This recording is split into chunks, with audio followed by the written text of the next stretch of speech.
Hello दोस्तों, कैसे हैं आप सभी लोग। आप सभी का फिर से एक बार हमारे चैनल पर स्वागत है। हमारे चैनल फैक्ट नॉलेज 101 पे दोस्तों, जैसा कि आप देख सकते हैं, यूपी टेट 2026 का जो मैटर चल रहा है, इस पे काफी ज्यादा कंफ्यूजन है। इस वीडियो के माध्यम से मैं आप लोगों को कुछ बताने का प्रयास कर रहा हूँ और आप सभी से एक निवेदन भी करना चाहूंगा। चैनल पर आप पहली बार आए हैं तो चैनल को सब्सक्राइब जरूर कर दीजिएगा। यहाँ पे आप देख सकते हैं कि रिजल्ट को लेकर के विवाद की स्थिति, संशोधित आंसर की लगातार डिमांड हो रही है। आप देख भी सकते हैं, ये भी सुनने को मिल रहा है कि मामला कोर्ट जा सकता है। इसमें क्या कुछ अपडेट है, इस पर भी हम बातचीत करेंगे। आखिरकार ये चीजें क्यों हमारे बीच आ रहे हैं, और ओएमआर पर जो हमारे वर्तमान शिक्षक हैं वो भी कहीं ना कहीं परेशान हैं। तमाम ऐसे टीचर्स हैं जिनको कोर्ट के आदेश पर ये आदेश हुआ है कि 5 साल में या उसके ऊपर जिनकी नौकरी बची हुई है उनको टीटी पास करना अनिवार्य है। उनके द्वारा भी इस भर्ती में वो भी शामिल हुए थे, और कहीं ना कहीं वो अध्यापकों ने बहुत ज्यादा मेहनत की थी, क्योंकि बहुत से लोग हैं कि जिनकी अभी जॉब 5 साल से ज्यादा है। कुछ ही होंगे 2-4% जिनकी 5 साल से कम होगी, लेकिन बहुत से लोग हैं और वो काफी ज्यादा अवसाद की स्थिति से ऐसे लोग गुजर रहे हैं। अगर जैसे कि हम लोग हैं एक नॉर्मल अभ्यर्थी से डीएलएड या बीएड करके हम लोग जो शिक्षक बनने का सपना देख रहे हैं, तो आप लोगों के लिए भी ये जानकारी बहुत ही महत्वपूर्ण है, क्योंकि आपने भी परीक्षा दिया और परीक्षा देने के बाद आपको भी कहीं ना कहीं रिजल्ट का इंतजार है। और रिजल्ट का इंतजार इसलिए क्योंकि जैसे ही रिजल्ट आ जाएगा हो सकता है वैकेंसी भी आ जाए। लेकिन जिनकी नौकरी पर कहीं ना कोई खतरा है, उन लोगों को इस हम लोगों से कहीं ज्यादा दुख है। और इस बात पे भी चर्चा करेंगे कि कॉमन अंक कैसे कॉपियां चेक होंगी, ओएमआर, इन सभी मैटर पर हम आप लोगों के साथ एक बात करेंगे।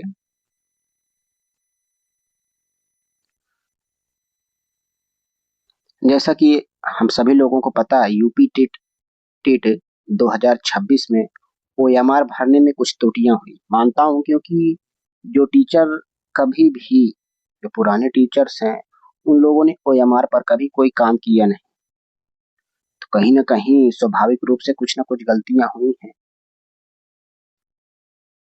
और उन गलतियों को यदि वहां के कक्ष निरीक्षक चाहते तो उसको सुधरवा भी सकते थे। कहीं कहीं जो ज्यादा एजेड थे वो लोग तो शायद वो भी ना जान रहे हों, लेकिन कहीं कहीं पर सुधरवाए हैं उन शिक्षकों ने। कुछ बातें हुई उन लोगों से तो बताया कि नहीं सुधरवा रहे थे, लेकिन कहीं कहीं के शिक्षक जो नहीं जान रहे थे उन्होंने कुछ गलतियां की हैं। तो ओएमआर भरने में हुई त्रुटियों एवं ओएमआर सीट की निष्पक्ष जांच के संबंध में उत्तर प्रदेश शिक्षक पात्रता परीक्षा, ये जो जून में हुई है, इसकी जानकारी मैं आपको अपने चैनल के माध्यम से देना चाहूंगा। परीक्षा के दौरान बड़ी संख्या में अभ्यर्थियों द्वारा ओएमआर सीट भरते समय विभिन्न प्रकार की त्रुटियां की गई। हालांकि कई अभ्यर्थियों ने परीक्षा के दबाव में कुछ, एक चीज आप और देखेंगे कि जो हम लोगों को इसके बाद जो कार्बन कॉपी मिली थी उस पे एक जगह खाली रह गई। साइड में देखेंगे ऊपर तो उस पे कई लोगों को असमंजस है कि शायद हमसे ये छूट गया, लेकिन वो छूटा नहीं है। और ओएमआर सीट में कुछ गोला करते समय रोल नंबर, प्रश्न पुस्तिका, ये सारी चीजें कहीं न कहीं किसी प्रकार की त्रुटियां हुई, जिससे उनका परिणाम भी प्रभावित होने की बात कही जा रही है। इसलिए यूपीटीटी 2026 ओएमआर सीट में छोटी और जो तकनीक त्रुटियां हुई हैं, उसको हो सकता है नजरअंदाज करने की भी बात की जा रही, लेकिन हो सकता है रिजेक्ट ना कर दिया जाए।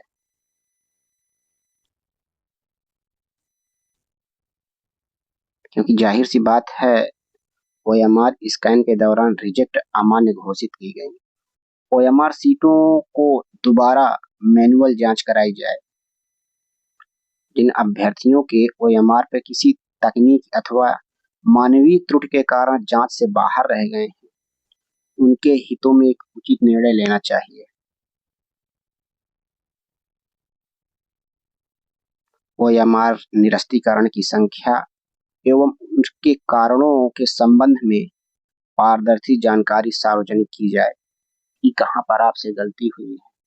यदि कुछ और होता है तो सभी लोगों को कहीं ना कहीं सीखने का मौका मिलता है। आदमी गलतियों से ही सीखता है। तो इस बार हो सकता है कुछ रियायत बरती जाए। रीजन कुछ भी हो सकता है। यदि किसी का ओएमआर रिजेक्ट होता है तो उसको सार्वजनिक करना चाहिए कि क्यों रिजेक्ट हुई है, परीक्षा देने में एलिजिबल है या नहीं, कि हम सुपर टेट दे पाएंगे या नहीं, नौकरी बची रहेगी या नहीं। कुछ भी हो सकता है। यदि किसी ओएमआर पर जांच तकनीक समस्या त्रुटि पाई जाती है तो अभ्यर्थियों के हितों में आवश्यक सुधारात्मक कार्रवाई की जाए। किसी भी योग्य को अभ्यर्थी कोई भी हो सकता है। किसी को नई भर्ती का इंतजार है तो किसी को अपनी नौकरी बचाने का, क्योंकि कोर्ट का आदेश है 5 साल का। तो इसको एक मानवीय त्रुटि मानते हुए न्याय संगत दृष्टिकोण अपनाया जाए। यूपीटीटी परीक्षा में लाखों अभ्यर्थियों के भविष्य से जुड़ा है। इसलिए हम आशा करते हैं कि संबंधित सरकार या जो भी संस्था है, इन समस्याओं को गंभीरता से लेते हुए निष्पक्ष ओएमआर जांच कराए और कहीं न कहीं कुछ रियायत भी बरती जाए अभ्यर्थियों के हितों को लेकर के।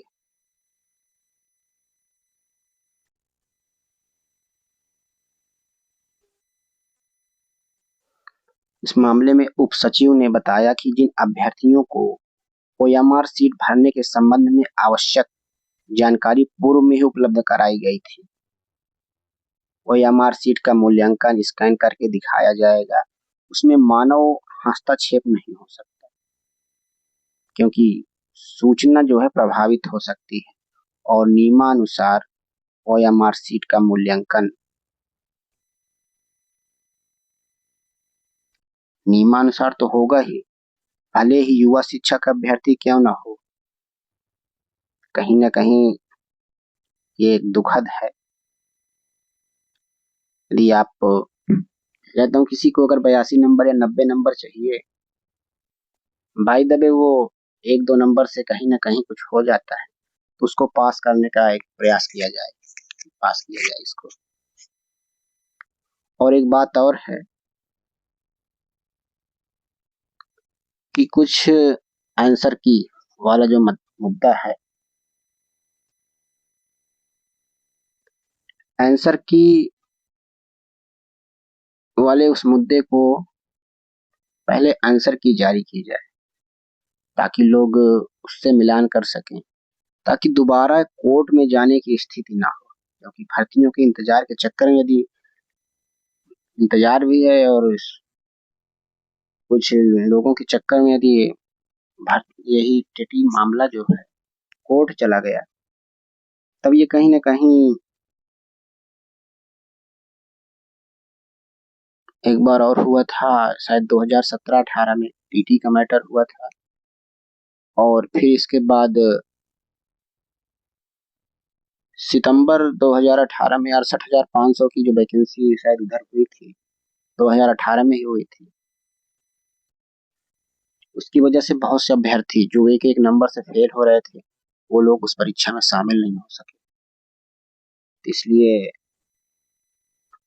चाहेंगे यही कि एक एक नंबर सभी लोगों के लिए महत्वपूर्ण है, क्योंकि एक नंबर से कोई इन और कोई आउट हो सकता है।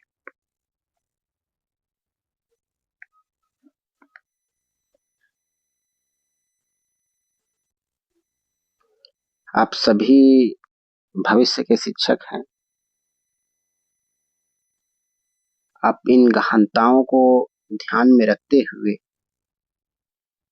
ही एक सही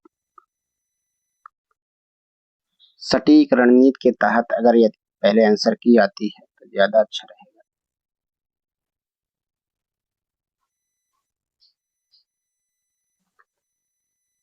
माननीय मुख्यमंत्री जी को आप लेटर लिख सकते हैं ताकि उनको भी ये जानकारी रहे।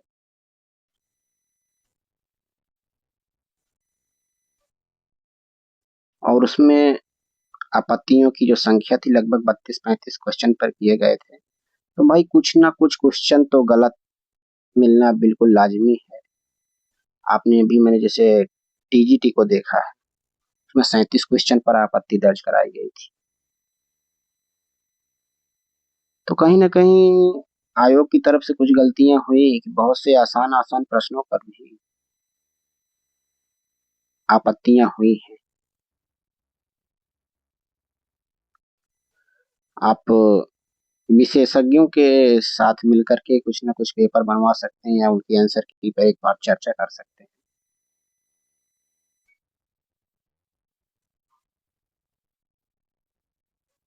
लेकिन मैं एक बार यही चाहूंगा, तो ज्यादा टाइम तो ज्यादा हो रहा है, मैं यही चाहूंगा कि संशोधित आंसर की डिमांड करता हूँ।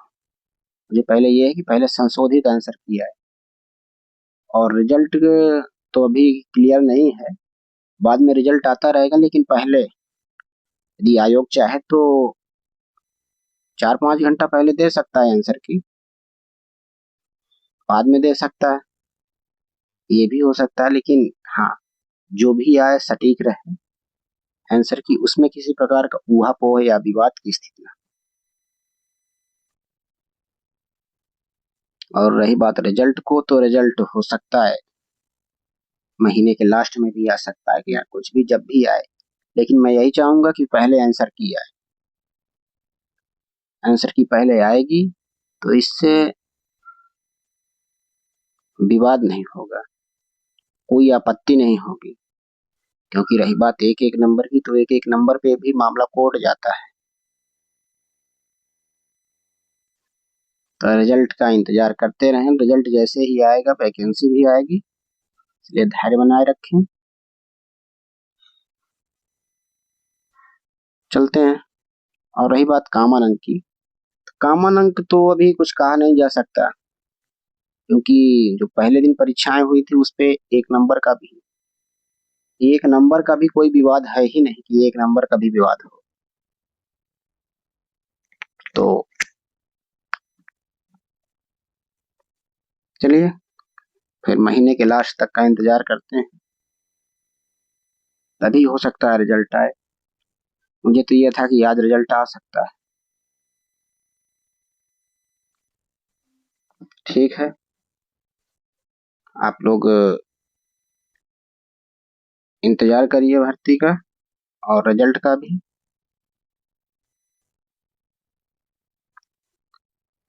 जाते जाते आप लोग वीडियो को लाइक और सब्सक्राइब करके जाइएगा। यदि पहली बार आए हैं तो चैनल को सब्सक्राइब भी कर दीजिएगा।